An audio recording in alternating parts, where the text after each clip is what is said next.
Half-Life Alyx is a weird case where it almost doesn't matter whether the game is good or not. What everyone cares about in regards to Alyx is its context, how it affects VR as a medium, how it affects Half-Life as a series, how it reflects on Valve as a company, and so on. I could probably do this entire video without even talking about the gameplay beyond how it works as a VR game. There's a reason I'm not calling this a review after all, and it's because I don't think I yet have the perspective necessary to judge this game. Like the previous games in the series, it's a game that'll have a legacy, and reviewing it now would be like reviewing the original Half-Life without knowing how it affected the industry. So instead, let's just have a nice little thoughts on video where I meander through my impressions of the game after a playthrough or two. First off, the game is pretty damn good. I'd still say I like 2 better, but I might like Alyx better than the original. It's hard to rank them so strictly, but Alyx absolutely meets the bar of quality for a Half-Life game.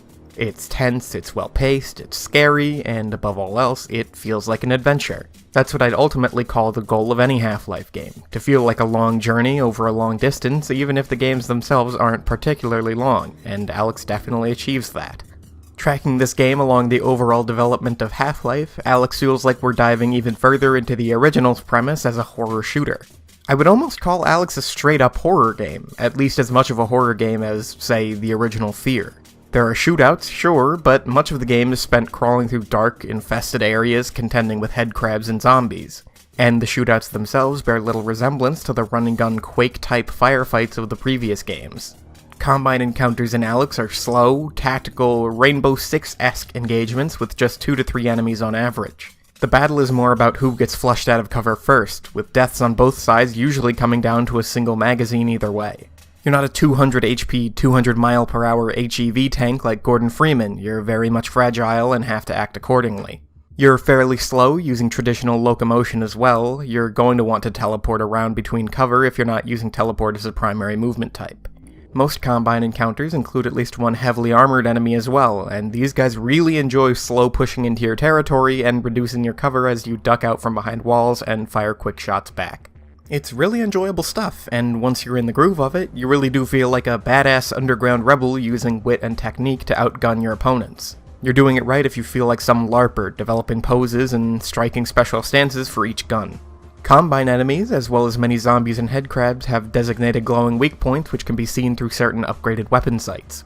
Some of these, like the gas tank on certain Combine or the glowing limb weak points on certain zombies, will result in an instant kill, rewarding the player for making very precise shots with controls which are, by nature, harder to make precise shots with. Others, like the head crabs on the zombies or the heads of Combine, just result in higher damage with each shot as you'd expect. And it feels good to land those precision shots because ammo in this game is relatively limited. It's unlikely you'll ever totally run yourself dry if you keep a lookout on your environment for extra ammo, but you're not likely to have more than one load of shotgun shells at a time unless you're explicitly saving them. Pistol ammo may seem plentiful, but even the basic zombies take a good number of shots, and if you rely on that pistol, you'll absolutely run dry every now and again. A Combine firefight will absolutely leave you low on ammo most of the time, making hitting those weak points important. And unlike previous Half-Life games, you're not carrying 15 guns you can swap between when necessary. Alyx limits itself to 3 weapons, a pistol, a shotgun, and an SMG. That count may sound disappointing, but it feels as though Valve have boiled down the arsenal to this point for a reason. You have your 3 most important archetypes, a precise but low DPS weapon for sniping, a short-range high-damage blaster, and a mid-range spray-and-pray machine gun. There's no situation in which at least one of these weapons isn't appropriate, and as a result, none feel superfluous. It's pared down to exactly where it needs to be, meaning the player's ammo count can rise and fall exactly as Valve wants it to.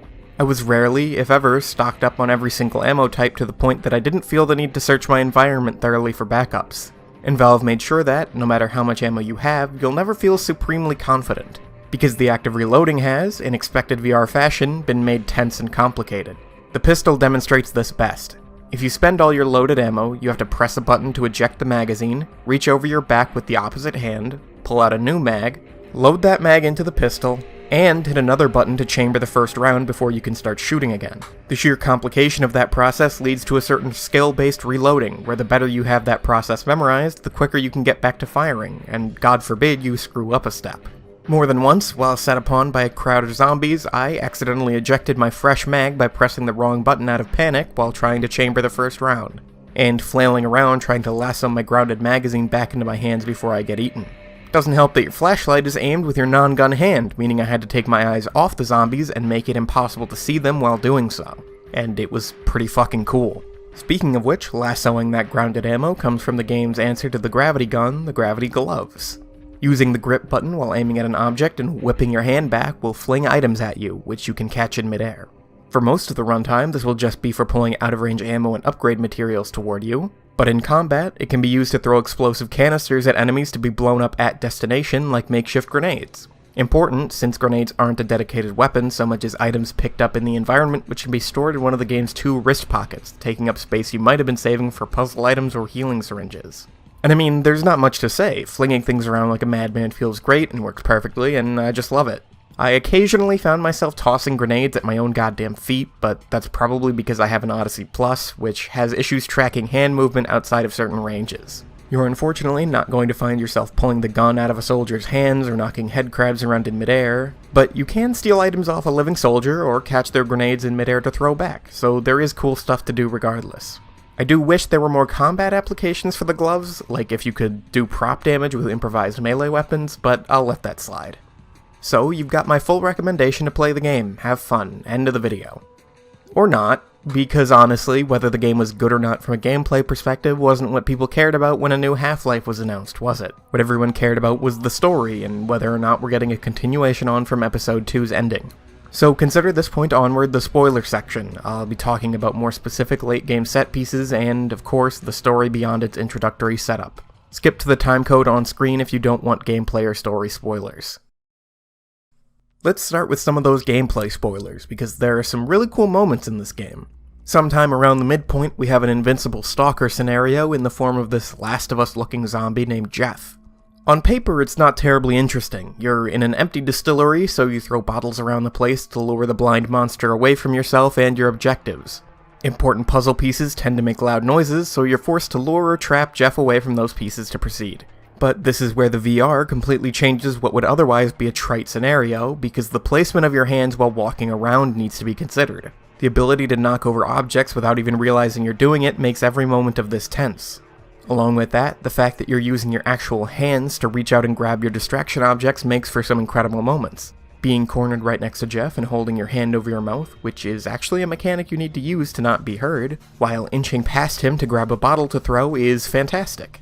Just slightly missed throwing a bottle because of your own hand-eye coordination and drawing Jeff right into your face is fantastic.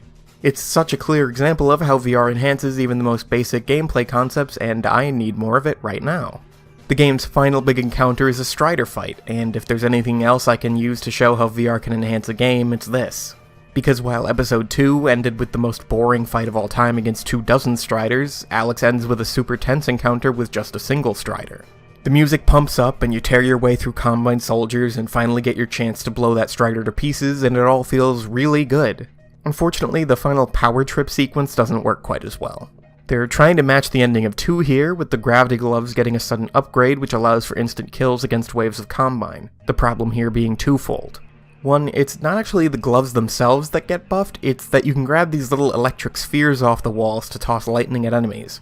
Meaning that you can't just blast away like you could with the beefed up gravity gun, and your ammo supply is actually limited. You can run out of your superpower here, and I found that happening to me on multiple attempts, making this power trip not quite so power trippy. Second, the controls just aren't precise enough for this.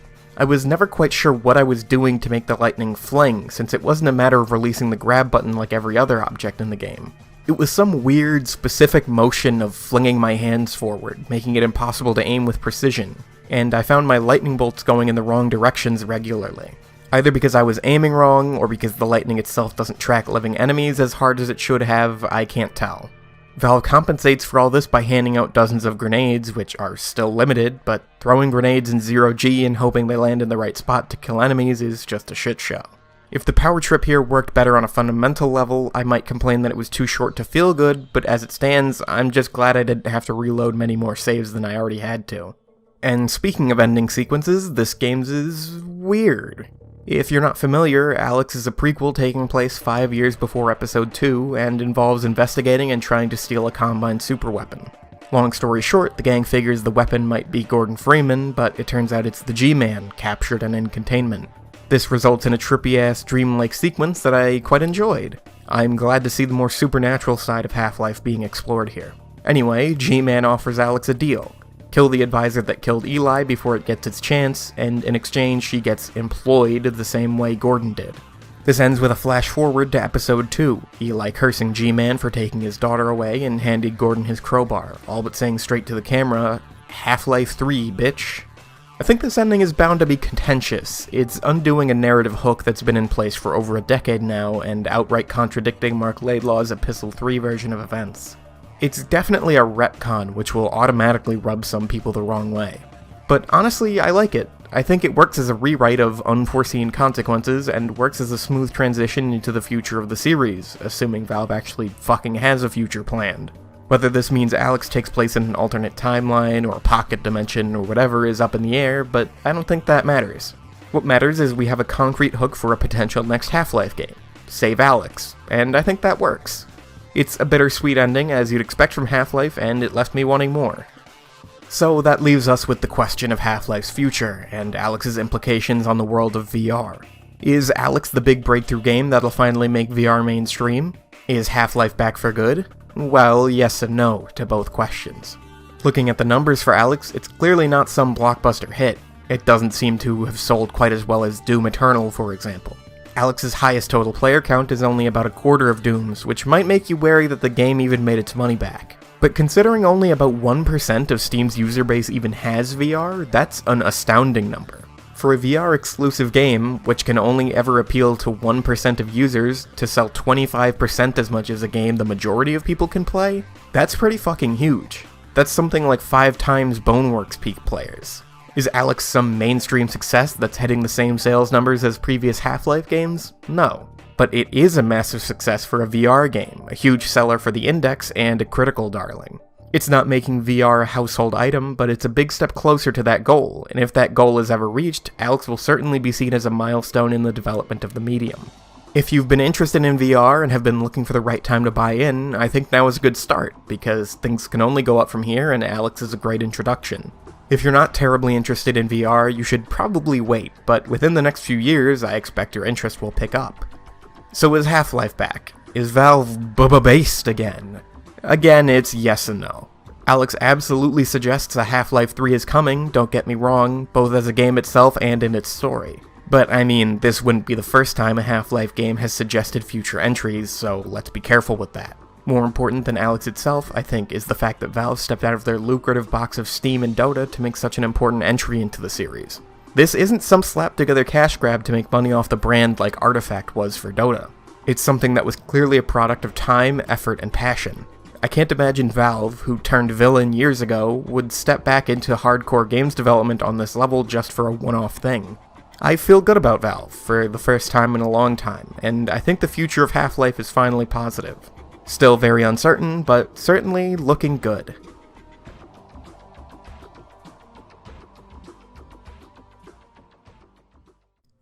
Hey lads, thanks for watching my video. The next video is going to be on the Resident Evil 3 remake, which is out a couple of days from now as of recording. You can get updates like that on future videos on my Twitter if you want to follow me. I shitpost a lot, I feel I should warn you. All the times I've plugged my Twitter, I feel like I haven't mentioned that I shitpost a lot, so, you know, be ready for that, but follow me on Twitter. Get ready for Resident Evil 3, and see you soon.